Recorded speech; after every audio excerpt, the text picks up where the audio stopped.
এখন রাত 9:30 বাজে। এখন আমাদের রুমে লাইট নেই, আরে বাইরে বিশাল জোরে বৃষ্টি হচ্ছে। জানি না তোমরা আওয়াজটা শুনতে পাচ্ছ কিনা। বরফের মতন পড়েছে, বরফ পড়েছে, অল্প পড়েছে। এখন আবার বুঝতে পারছি না, এত জোরে ঝড় হচ্ছে বাইরে।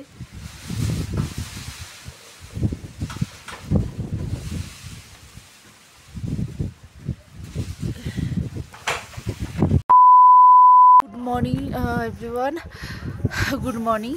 আজকে আমাদের সান্দাকফু ট্রিপের 4th ডে। তো আজকে ওয়েদারটা অল্প একটু ভালো হয়েছে। এখনো অবধি কাঞ্চনজঙ্ঘা দেখা যাচ্ছে না, কিন্তু রোদ উঠেছে।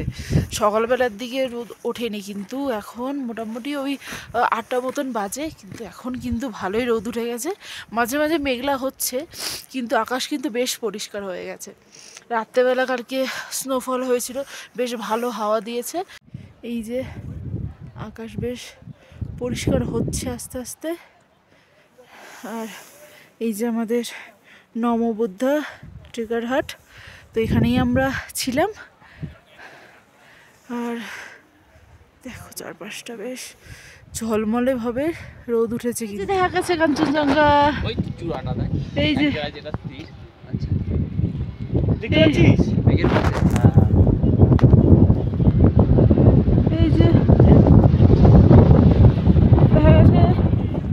আস্তে আস্তে ওয়েদার ক্লিয়ার হচ্ছে। আজকের দিনটা থাকলে হয়তো স্লিপিং বুদ্ধা দেখতে পেতাম, কিন্তু এই অজুহাতেই হয়তো আবার সান্দাকফুতে আসা হবে। ওই যে আমাদের ল্যান্ড রোভার চলে এসেছে, গাড়িতে আমাদের লাগেজ তোলা হয়ে গেছে, আর কিছুক্ষণের মধ্যেই আমরা বেরিয়ে পড়ব। এই সান্দাকফুর ছোট্ট করে একটু ইনফরমেশন তোমাদের সাথে শেয়ার করি। আমাদের পশ্চিমবঙ্গের সবথেকে উঁচু শৃঙ্গ হলো এই সান্দাকফু, 3336 মিটার। আর এই সান্দাকফু থেকে পৃথিবীর সবথেকে উঁচু 5টা পর্বতের মধ্যে 4টে পর্বত এখান থেকে দেখা যায়। সেগুলি হলো মাউন্ট এভারেস্ট, কাঞ্চনজঙ্ঘা, লোৎসে আর ম্যাকালু। এই যে দেখো, আমরা কথা বলতে বলতে বেরিয়েও পড়েছি। আজকে আমরা এখান থেকে ডাইরেক্ট যাব লেপচা জগতে, মানে সুখিয়া প্রকৃতি একটু নামবো, ওখানে কিছু কেনাকাটা করব, তারপরে আমরা চলে যাব লেপচা জগৎ।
আমরা টুমলিং পার করে এখন এসে পৌঁছেছি টংলুতে। তো আগের ভিডিওতে দেখলে তোমরা বুঝতে পারবে যে যখন আমরা টংলুতে এসেছিলাম তখন ওয়েদার একদম ভালো ছিল না, তো সেই জন্য এখানে এসে একটু দাঁড়ালাম।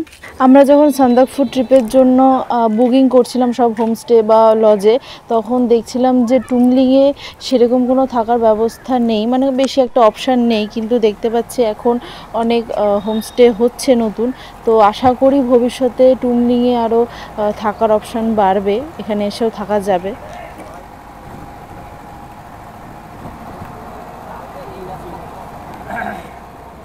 আমরা পৌঁছে গেছি মানেভঞ্জনে। এখন সময় 12টা থেকে 12:30 মতো।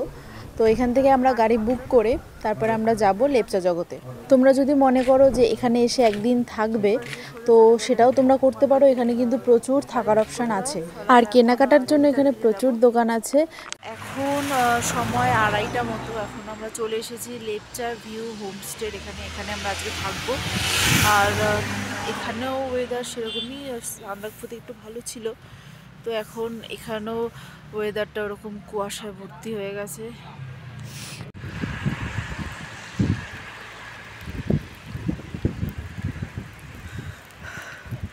দুপুরবেলা তো এই লেপচাতে এসে ব্রেকফাস্ট করলাম, করে এখন একটু বেরিয়েছি লেপচা একটু ভিউ পয়েন্টগুলো একটু ঘুরতে, পাইন ফরেস্টগুলোতে একটু ঘুরতে। এখানে এসে একটু ছবি টবি তুললাম। এখানে আছি লেপচা ভিউ হোমস্টেতে। এর সময় তো কোনো ভিডিও করা হয়নি, তো তোমাদেরকে বলে দিচ্ছি কি কি ছিল আমাদের লাঞ্চের মেনুতে। ভাত ছিল, ডাল ছিল, ডিমের তরকারি ছিল একটা, আর একটা মিক্স সবজি মতন বানিয়েছিল, ওটা ছিল, আলু ভাজা একটা ছিল। তো এইটা দিয়ে আমাদের আজকে লাঞ্চ কমপ্লিট হয়ে গেছে। লাগছে এমন জায়গা দিয়ে হেঁটে হেঁটে ঘুরতে, কি বলবো, মানে প্রায় 1-1.5 ঘন্টা ধরে এরমভাবেই ঘুরে যাচ্ছি। এতটা সুন্দর লাগছে। জানি ফোনে এতটাও ভালো বোঝা যাচ্ছে না যতটা আমি চোখের সামনে দেখতে পাচ্ছি, কিন্তু তাও বোঝানোর চেষ্টা করছি যে কতটা সুন্দর আর কতটা মায়াবী লাগছে চারপাশটা।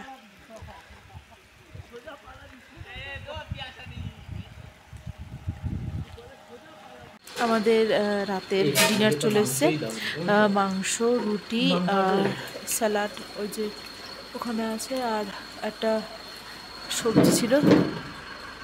অন্ধকার হয়ে যাওয়ার পরেও আমরা বেরিয়েছিলাম ঘুরতে, তো ক্যামেরাতে তো কিছু বোঝা যাবে না, তো সেই জন্য আর ভিডিও করিনি, একেবারে তোমাদেরকে ডিনার টাইমটাই দেখাচ্ছি। যাই হোক, ভিডিওটা তোমাদের কেমন লাগলো কমেন্টে জানিও, লাইক করো, শেয়ার করো, সাবস্ক্রাইব অবশ্যই করে যেও। তো চলো আজকের মতন টাটা, দেখা হবে আবার একটা নতুন ব্লগে।